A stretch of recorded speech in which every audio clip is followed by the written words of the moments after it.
الحمد لله رب العالمين والصلاة والسلام على رسوله الأمين وعلى آله وصحابه أجمعين أما بعد قال الله سبحانه وتعالى في سورة البقرة يا أيها الذين آمنوا لا تبطلوا صدقاتكم بالمن والأذى كالذي ينفق ماله رياء الناس ولا يؤمن بالله واليوم الآخر۔ اللہ تبارک و تعالی قرآن کریم کے اندر ارشاد فرماتے ہیں کہ اے وہ لوگوں جو ایمان لائے ہو، تم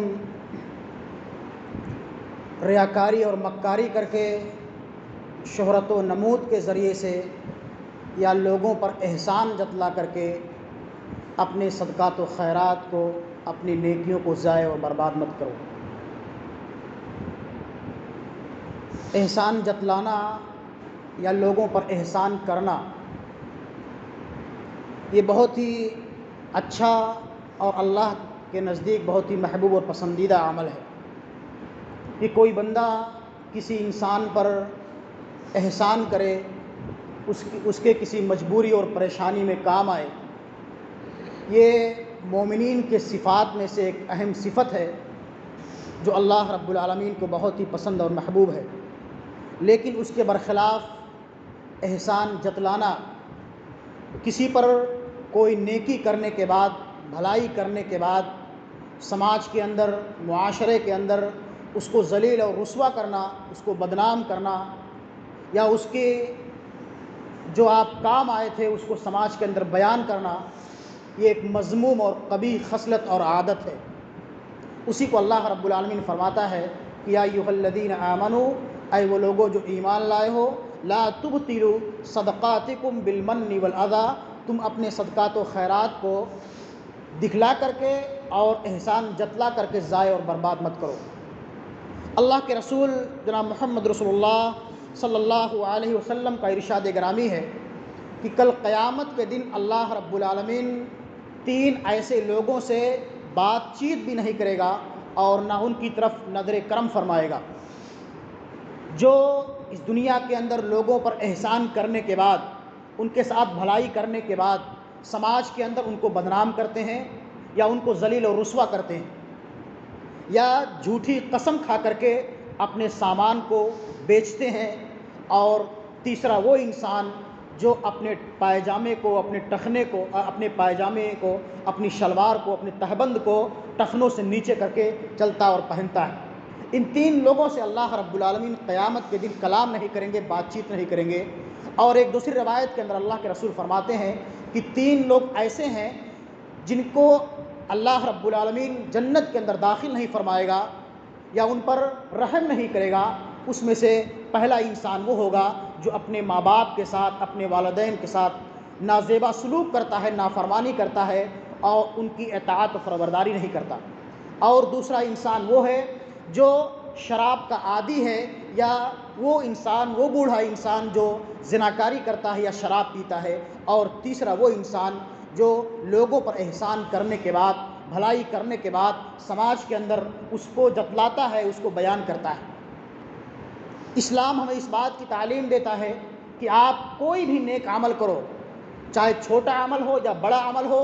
آپ کا منشا اور مقصود یہ ہونا چاہیے کہ ہمارا رب ہم سے راضی اور خوش ہو جائے۔ ہم یہ عمل جو کر رہے ہیں، چاہے اللہ رب العالمین کے حقوق کی ادائیگی کی شکل میں ہو یا حقوق العباد کی ادائیگی کی شکل میں ہو، نماز کے اہتمام کی شکل میں ہو یا روزوں کی شکل میں ہو یا صدقات و خیرات کی شکل میں ہو یا لوگوں کے ساتھ اچھے معاملات کی شکل میں ہو، ہمارا منشا یہ ہونا چاہیے کہ ہمارا رب ہمارے اس عمل کے ذریعے سے راضی اور خوش ہو جائے۔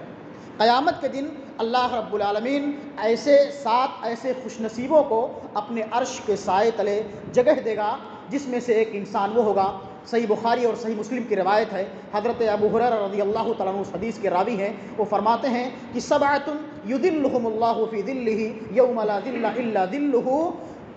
ورجل تصدق بصدقۃ فاخفاها حتى لا تعلم شمالہ ما تنفق یمینہ۔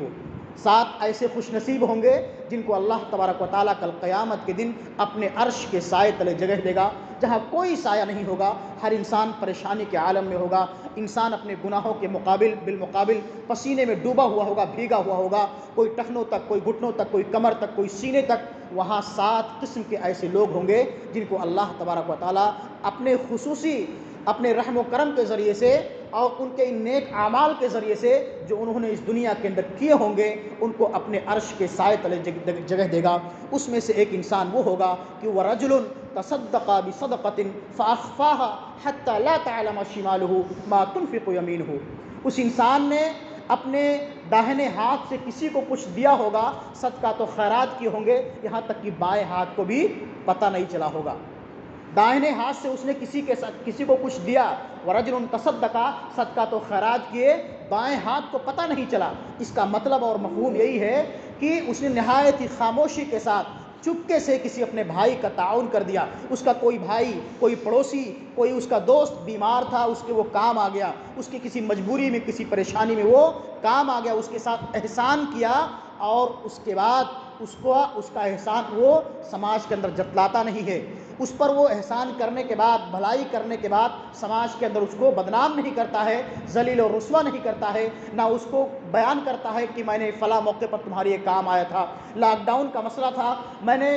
جب تمہارے گھر میں کھانے کے لیے غلے اور اناج نہیں تھے، راشن نہیں تھے، میں نے تمہارے گھر پر راشن اور غلہ اور اناج پہنچایا تھا، تمہارے بچے بیمار تھے، تمہارے دوا اور علاج کا میں نے بندوبست کیا تھا، تم جو ہے پریشانی اور مصیبت کے عالم میں تھے، میں نے تمہارے فلاں وقت پر تمہارے کام آیا تھا۔ آج ہمارا اور آپ کا حال یہی ہے کہ ہم اگر کسی پر کوئی احسان کرتے ہیں، کسی کے ساتھ کوئی بھلائی کا کام کرتے ہیں، تو اس کو سماج کے اندر بیان کرتے ہیں، چاہے اپنی واہ واہی لوٹنے کے لیے یا اس کو ذلیل و رسوا کرنے کے لیے۔ کسی کو اگر ہم ایک کپ چائے پلاتے ہیں تو اس کو 4 لوگوں کے سامنے بیان کرتے ہیں کہ ہم نے فلاں کو چائے پلایا، فلاں آدمی بیمار تھا، ہم نے اس کے یہ کام آیا، فلاں آدمی کے جو ہے دوا اور دارو کا میں نے انتظام کیا، اس کے غلے اور اناج کا ہم نے کام کیا۔ میرے بھائیو، یہ احسان جتلانا ہے، یہی تو احسان جتلانا ہے۔ اور اگر ہمارے اندر یہ خصلت، یہ قبیح عادت پائی جاتی ہے تو آپ جان لیجئے کہ اللہ رب العالمین کتاب و سنت کی روشنی میں ہماری نیکیوں کو ضائع اور برباد کر دے گا۔ اس لیے کہ اللہ کا فرمان ہے، یا ایھا الذین آمنوا